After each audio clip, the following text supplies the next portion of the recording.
Revenons aux États-Unis. L'administration se crée, monte en puissance, toujours à base de sociétés privées. Savez-vous que pendant la guerre de sécession, le premier souci des Américains a été de protéger leur monnaie. Il y avait beaucoup de fausses monnaies.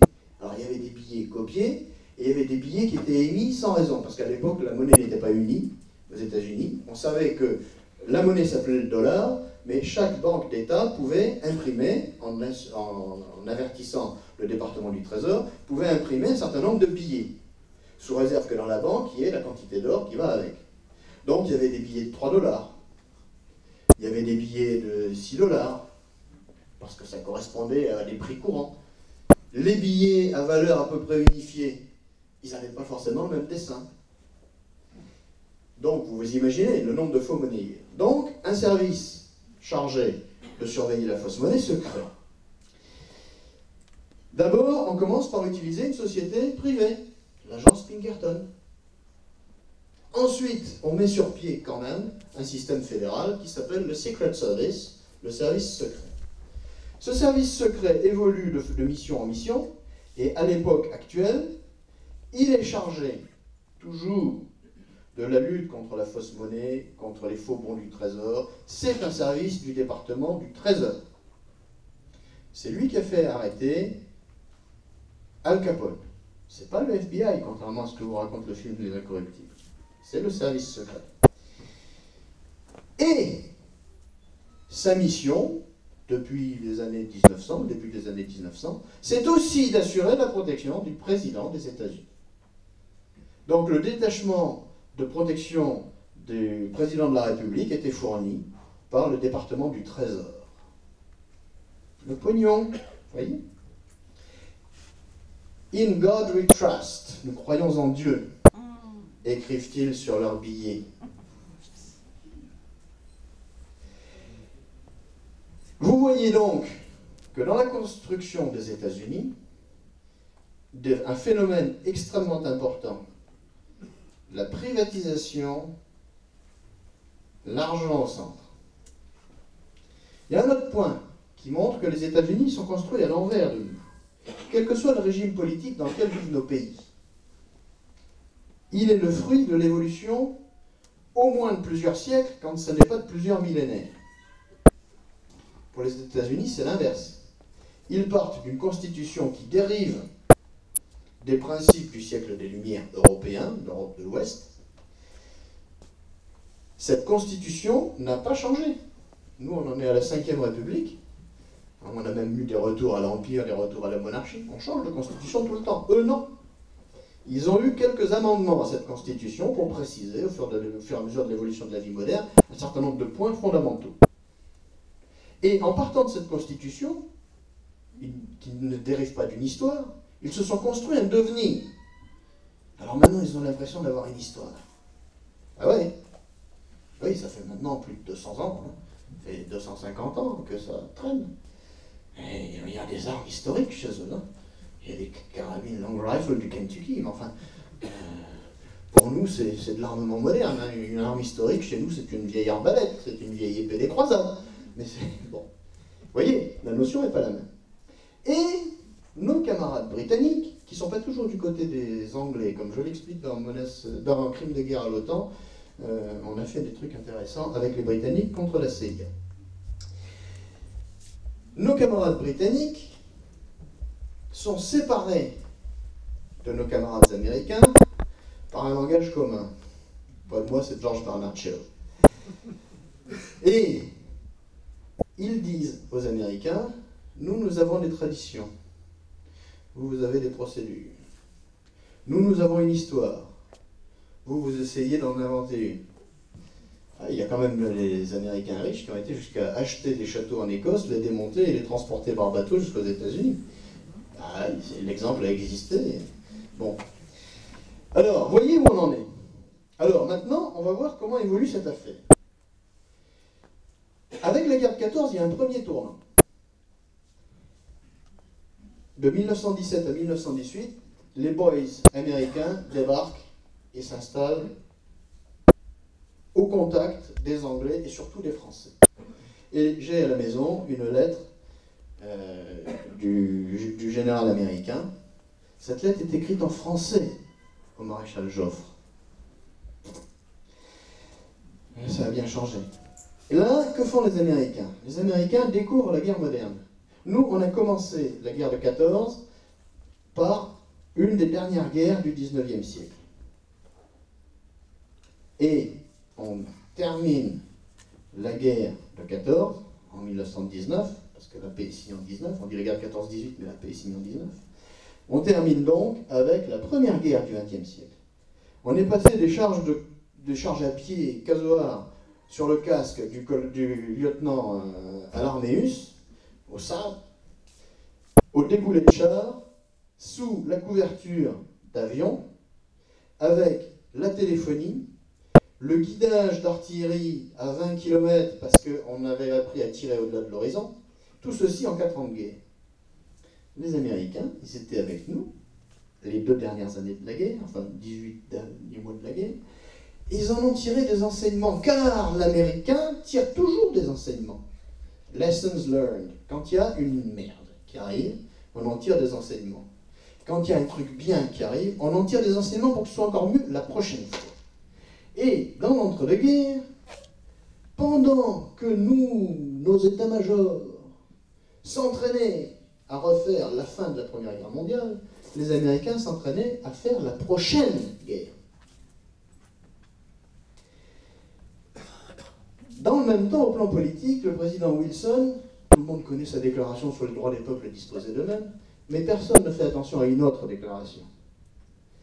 C'est celle où, lors du discours sur l'état de l'Union, en 1921, alors que la Société des Nations est en train de se créer, il déclare « Nous, Américains, aurons pour tâche politique de faire disparaître dans le monde tout régime qui comprend ne fût-ce qu'un soupçon de l'égalité des privilèges. » De l'égalité en un seul mot, des privilèges.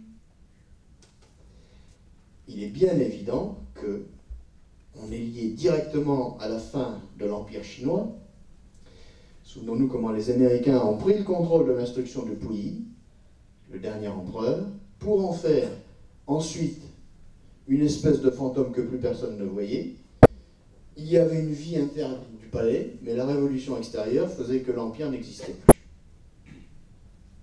Dans cette période de l'entre-deux-guerres, et par la Société des Nations, les Américains souffrent d'une chose. Partout où ils essayent de s'implanter économiquement, dans nos colonies, je vous rappelle que dans l'entre-deux-guerres, il y a encore des empires coloniaux extrêmement puissants. Il y a bien sûr l'anglais et le français, mais n'oublions pas qu'il y a aussi le hollandais, l'espagnol, le portugais. Et ces empires coloniaux tiennent une partie de l'Extrême-Orient et tiennent l'Afrique, où les Américains aimeraient bien s'implanter pour faire du business. Parce que, à la fin du 19e siècle, au début du 20e, ils ont des excédents de produits. Ils ont trop industrialisé de choses. Leurs bagnoles, il faut qu'ils les vendent à l'extérieur. Leurs machines à vapeur, il faut qu'ils les vendent à l'extérieur. Et ceci parce qu'en fait, leur industrie est devenue productiviste. C'est le taylorisme, c'est l'automatisation, et c'est surtout le fait qu'ils n'ont pas de lobby charbonnier, eux, et que comme ils ont besoin d'une énergie souple, eh bien, et qu'ils ont du pétrole, eh bien, ils ont investi dans le pétrole, alors que chez nous, on rélucte un peu. On est un peu en arrière de la main vis-à-vis du pétrole, ça sent mauvais. Et puis, il y a les lobbies charbonniers. On ne va quand même pas mettre les mineurs de fond au chômage. Les Américains, parce qu'ils ont le pétrole, font des progrès très rapides en aviation. Le pétrole n'est pas cher chez eux. Les carburants ne sont pas chers. Ils font des tas d'essais, des tas de trucs. Et la Coupe Gordon-Bennett, qui récompense le champion du monde de vitesse, crée, par son incitation, les prototypes d'avions de chasse de la Deuxième Guerre mondiale. Monoplan, monoplace, monomoteur, monoplan à aile basse. Tous les avions de la Deuxième Guerre mondiale sont sur cette forme-là. Alors, il faut que les Américains trouvent des débouchés. Alors, il y en a un qu'ils ont trouvé, extraordinaire. En 1852, le Commodore Perry force le Japon. Il force le Japon, et en 1854, il n'y a pas de radio pour emmerder les amiraux. Les amiraux font fonction d'ambassadeurs. Je le sais, l'amiral qui est un de mes ancêtres, c'est mon arrière-grand-père, était ministre plénipotentiaire de France dans les mers de Chine, parce que c'était l'amiral qui commandait la flotte d'Extrême-Orient, qui n'avait pas de radio pour le faire chier. Le Quai d'Orsay ne savait ce qu'il faisait que quand les bateaux avaient en 2 mois acheminé la correspondance. Et quand les ordres revenaient de Paris, ils étaient périmés. Si le papier était assez fin, ça permettait effectivement... Bon, j'allais dire les âneries. Alors, le Commodore Perry, qu'est-ce qu'il fait? Il envoie un câble par bateau à voile jusque à... Je crois que sa maison mère, c'était peut-être même Valparaiso. Non, Valparaiso, c'était trop en bas, ils avaient une grosse délégation, ça doit être Los Angeles. Et enfin, il envoie un câble par bateau. Et, privatisation, le département d'État, c'est-à-dire l'équivalent plus ou moins de notre ministère des Affaires étrangères, entérine l'accord qu'a passé le Commodore Perry, parce qu'il a passé un accord d'ouverture économique au Japon. Donc les compagnies américaines peuvent venir, et elles viennent. Et les compagnies mécaniques, celles qui fabriquent les automobiles, celles qui fabriquent des mitrailleuses. Ce qui fait que de 1854, le Japon s'ouvre, mais alors, il y a effectivement le mouvement traditionnaliste dit du Rangakusha qui repousse un peu cette modernisation. Ils veulent encore se balader en sable de samouraï. Mais ils sont tellement habiles avec leur sable de samouraï que les marins américains n'ont pas envie que ça continue. Donc, dans la région des comptoirs, le port du sable de samouraï est interdit par le shogun, qui est un peu le premier ministre de l'empereur. Et on va plus loin, peu à peu, on désarme la classe des samouraïs. Le Japon sort du Moyen-Âge. Il sort du Moyen-Âge en 1854. En 1904, c'est la bataille de Tsushima, où les nains jaunes, avec leur flotte, cassent la gueule à la marine russe. Les bateaux japonais sont à vapeur, intégralement à vapeur, il n'y a plus un mât de voile dessus, et certains fonctionnent au fioul lourd. Ils ont la radio à bord. Oh, c'est pas encore la radiophonie, c'est la radiotélégraphie. Et ils cassent la gueule aux Russes. C'est un enfant, le Japon moderne qui est en train de se créer, est un enfant des États-Unis. Et les États-Unis n'ont fait qu'une ouverture industrielle, pas politique. Le régime est toujours l'empereur, le Premier ministre. Il n'y a pas de parlement à l'époque. La diète, c'est une invention d'après la Deuxième Guerre mondiale.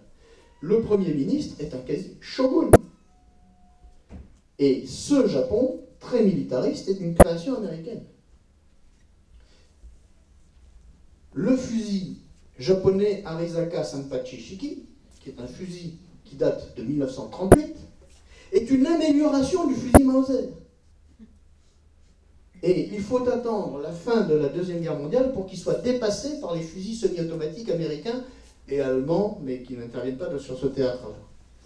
Il faut voir la qualité des aciers japonais. Toute la qualité de l'acier du sable de samouraï, ils l'ont reporté sur les montres, sur les fusils, sur l'outillage agricole, sur la qualité de leurs bateaux. C'est fabuleux. Ce qui fait que, quand la Chine est ouverte en force et que les concessions internationales se mettent en place, les États-Unis ont, à Shanghai, une concession dans la zone des concessions internationales. Voilà. Ça, c'est la pénétration américaine. Preuve que c'est possible.